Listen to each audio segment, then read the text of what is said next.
Hoje eu irei explicar por que esse som é perfeitamente criado para o Irving.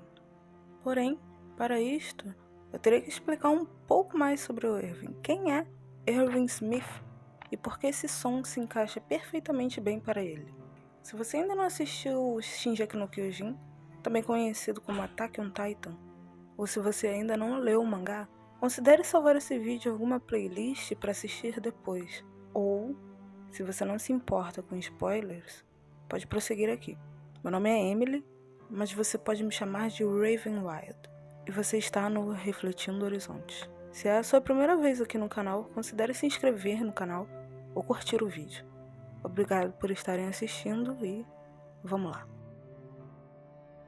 Irving Smith, 13º comandante da tropa de exploração. O homem chamado de demônio por Flock, porque para ele somente o próprio diabo poderia salvar a humanidade deste inferno. Morto no episódio 55, 18º episódio da terceira temporada, episódio 18, após a decisão final de Levi de salvar o Armin ao invés do diabo. Irving é conhecido por ser um dos personagens mais icônicos da obra, principalmente por sua vontade de salvar a humanidade. Não, por sua vontade de provar que a teoria de seu pai estava correta. Ele conseguiu levar toda a humanidade à vitória, ou pelo menos mais próximo disso, apenas por seu desejo egoísta de comprovar um sonho de criança, sacrificando a vida de centenas de companheiros por um bem pessoal. Nós vemos a sua primeira aparição logo no primeiro episódio, mas só depois que o Eren vai preso, após se transformar em Titã pela primeira vez, é que passamos a conhecer mais sobre o Irving. Como nós vemos o Kenny dizer ao Levi certa vez, todos tinham que estar embriagados com alguma coisa para continuarem. Todos eram escravos de alguma coisa. みんな何かに酔っ払ってねえとやってられなかったんだな。みんな何かの奴隷だった。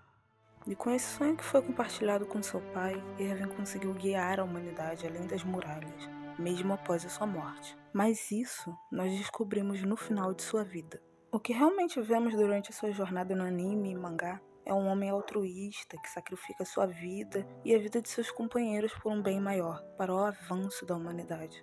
Um homem estoico com características de lideranças dignas de um prêmio. Um líder excepcional e comandante imbatível. Estas as características que nos foram apresentadas, seu grande altruísmo que nos assemelha muito à teoria do utilitarismo, e principalmente seus discursos mais que motivadores e suas cenas heróicas. Quando vemos o Irving junto à tropa de exploração, ou esquadrão de reconhecimento, se assim preferirem, sempre, mas sempre, podemos esperar um discurso fervente junto com um momento heróico e uma trilha sonora de matar, quase que literalmente, porque muita gente morre mesmo. Que atira a primeira pedra quem nunca se arrepiou com aquela cena do Titã agarrando o Irving pelo braço e ele gritando "Avance!". Como é que é? Sesame! Eu acho que é assim que se fala. Apesar de tudo, o que vemos dele durante todo o anime é rapidamente destruído na terceira temporada, próximo ao final dela. Vemos suas motivações internas, o sonho que ele compartilhava com seu pai. Vemos no seu backstory que seu pai foi morto por ele ter falado demais. Quando seu pai lhe conta em segredo o que ele acreditava, que poderiam haver outros humanos vivendo fora da muralha e que isso mudaria tudo. Irving, criança, burrinha, coitado, vai lá e compartilha isso para os seus amigos, o que acaba fazendo seu pai ser morto de maneira acidental, entre aspas, pela polícia militar. Morto simplesmente por saber demais. Com o tempo, vamos percebendo que tudo que Irving fez foi por puro desejo pessoal, um sonho, um desejo egóico que sacrificou a vida de centenas de companheiros, e sob uma centena de corpos, ele estava de pé. 築き上げた屍の山の上に私は立っている。 E mesmo assim, em seus últimos momentos, ainda se passou pela sua cabeça abandonar tudo e simplesmente sair correndo para chegar ao porão. Simplesmente deixar seus companheiros. Então, por quê? Por que não desistimos dele no final de tudo? E por que o Levi continuou ao seu lado, mesmo sabendo de todo esse absurdo? Então, tamanha era sua dor que mesmo após isso seria difícil não simpatizar com ele. Irving disse que seus companheiros queriam saber o que aconteceu com os corações que lhe foram entregues. 捧げた心臓がどうなったか知りたいんだ。まだ戦いは終わってないからな。 E que ele sempre mentia para si mesmo, Queria se entregar à morte, mas não conseguia, porque esse desejo estava nele. E aí que tá, ele não conseguia. Por isso Levi teve que escolher. Levi teve que escolher por ele, que Erwin morreria ali. Ele levaria os recrutas e ele mesmo para a morte, enquanto o Levi mataria o Titã Bestial. Erwin, eu espero que eu esteja pronunciando corretamente, acredito que sim. Erwin era o próprio diabo, do início ao fim, mas somente o diabo para livrar a humanidade deste inferno. É indiscutível, mesmo que depois de tudo que ele fez, é indiscutível que eles só conseguiram chegar até onde eles chegaram por causa dele. Erwin guiou a humanidade para além das muralhas, mesmo após a sua morte. Erwin Smith, o homem altruísta que se tornou o diabo que salvaria a humanidade. Então, qual é a música para a morte de um demônio? O que seria um tema épico para um homem que desistiu de um sonho, que foi a sua motivação durante toda a sua existência e que correu em direção à morte, guiando seus companheiros junto a ele por ser a única opção disponível em prol de um bem maior, que é levar a humanidade à vitória? Que música, qual som, que tema poderiam utilizar no momento de sua morte? É algo heróico, assustador, tenso, motivador? Que tal tudo isso e um pouco mais? Acho que provavelmente Hiroyuki Sawano pensou isso quando criou a música que daria vida ao momento final do nosso comandante favorito.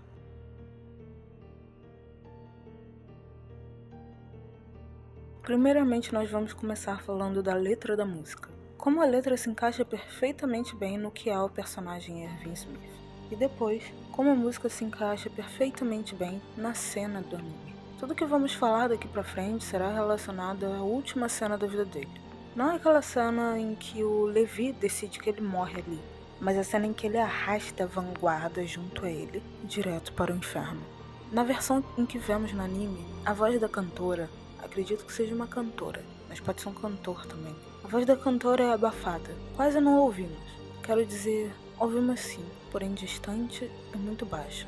Não conseguimos compreender exatamente o que ela fala. Porém, ao nos depararmos com outras versões no YouTube, sendo da versão original mesmo, só que conseguindo ouvir o que ela fala, temos a seguinte letra, original e tradução.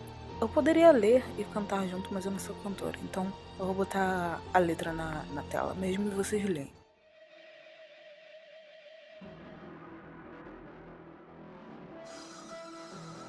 Então, vamos analisar e destrinchar cada pedaço dessa música, dessa letra em específico, e como ela se relaciona com o personagem Erwin e aquela cena em essência. O primeiro verso começa com Freedom, Forgive Me.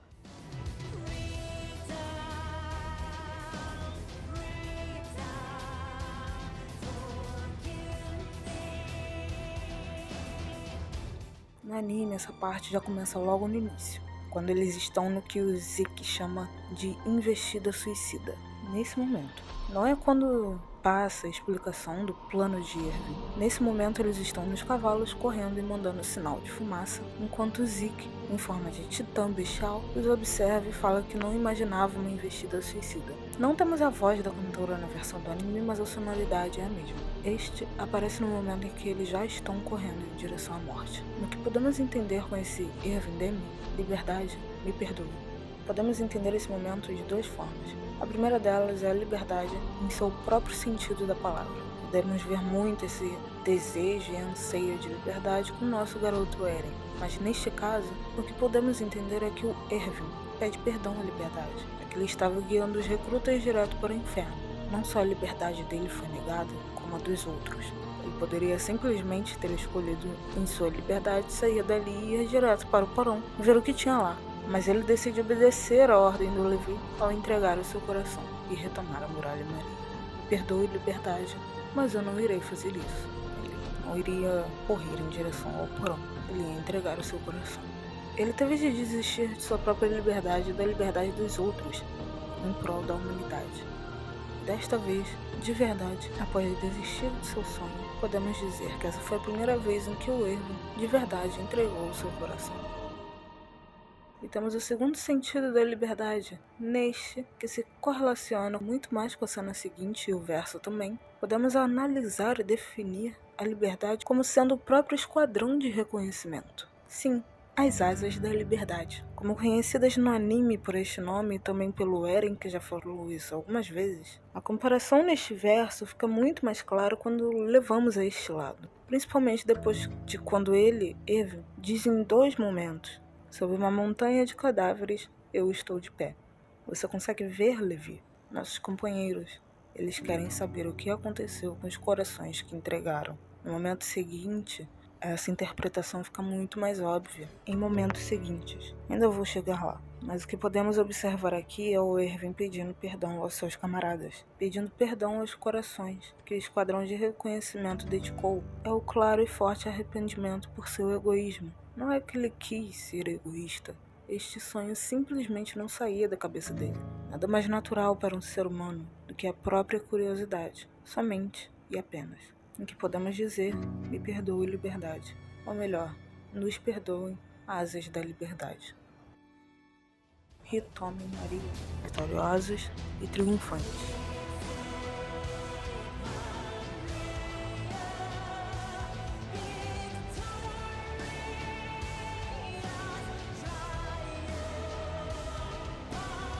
Já neste momento, temos um corte para onde Erwin está com os recrutas, durante os disparos dos sinalizadores. Após desistir de seu sonho em entregar sua vida e de seus companheiros à morte e pedir perdão aos seus camaradas, ele faz tudo aquilo para retomar a Muralha Maria, desta vez genuíno. Não como uma mentira, já que ele havia escolhido a morte e desistido de seu sonho, mas genuíno. Essa parte do retomem a Muralha Maria, assim como toda a letra, se conecta com a parte do pedido de perdão à liberdade anterior a esta frase. E se conecta também com a cena seguinte no seu discurso, em que ele diz que quem dá sentido à vida daqueles que morreram ao dedicarem seus corações são os vivos. E assim como foi com os outros, será com eles. Os vivos que ficarem darão sentido aos corações que foram entregues nessa investida suicida. Os vivos que ficaram. Este não é um grito de guerra para aqueles que estão ali acima dos cavalos, correndo em direção à morte. Esse é um grito de guerra para aqueles que ficaram. Companheiros, retomem a Muralha Maria. Sejam vitoriosos e triunfantes. Todo meu reino para o seu retorno ao Lether Albor.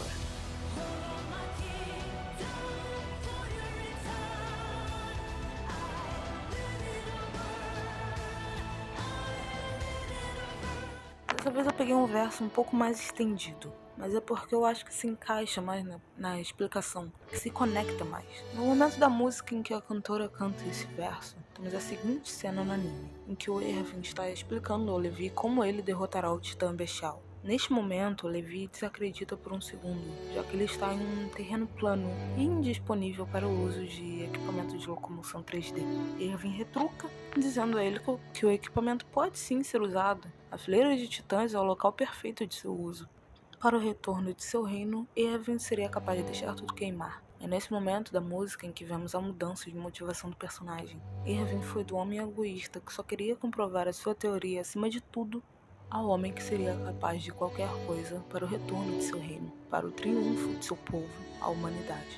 Erwin, que se fingia altruísta, mas era um mentiroso de primeira, como ele mesmo disse, conseguiu subverter a situação no final. Para o retorno de seu reino, ele seria capaz de deixar tudo queimar. Seria capaz de qualquer coisa. Assim como vimos no verso anterior, retome Maria, vitoriosos e triunfantes.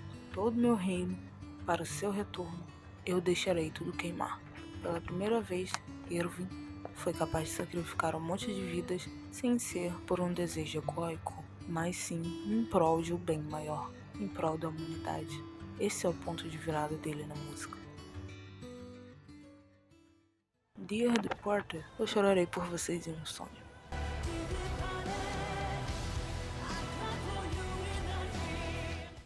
Essa parte é como uma carta àqueles que morreram, seus companheiros, os corpos em que ele se mantém de pé, os corações que foram entregues. Finalmente, dessa vez, ele vai poder se juntar a eles, se unir a eles, mas não só isso, chorar por eles. Sem tempo para ter arrependimentos, pois ele deveria guiar a humanidade direto à vitória, e naquele momento, para a morte, no caso de seus companheiros.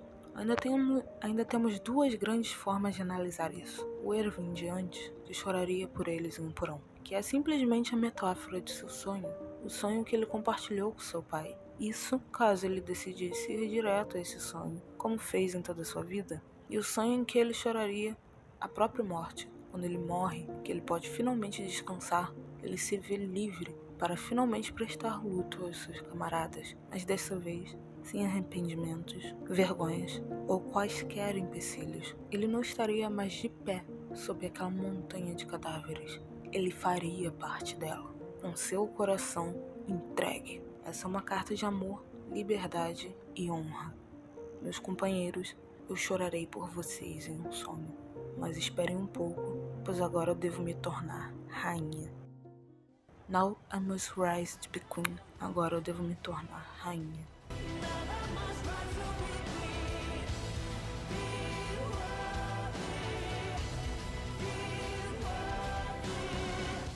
Confesso que passei um bom tempo tentando entender essa fala da cantora, essa letra de música, este verso em específico. Com este, eu devo me tornar rainha. A única coisa que eu conseguia pensar era: o que diabos de uma menção a Historia Reis está fazendo na música de Irving Smith? Não faz sentido. Eu pensava que este rainha era a rainha Historia. Inclusive diz aqui nos comentários se você também pensou o mesmo quando ouviu isso. Mas eu consegui achar uma análise mais plausível para isso. Vamos recapitular. Meus camaradas, eu chorarei por vocês em um sonho, mas agora eu devo me tornar rainha. Conseguem perceber a dinâmica de mudança que eu fiz aqui? Quando colocado unidos em forma de texto ao invés de som, se torna um pouco mais claro e parece mais uma conversação, o que melhora a compreensão. Agora estamos falando de Shingeki no Kyojin, Attack on Titan, cujo nome que leva o anime é o próprio ataque. Estamos falando em um momento de guerras e estratégias para a sobrevivência da humanidade, para a vitória da humanidade. Os soldados devem pensar com clareza. Os peões. Mas quem são os peões sem uma rainha para comandar? Entendem onde eu quero chegar?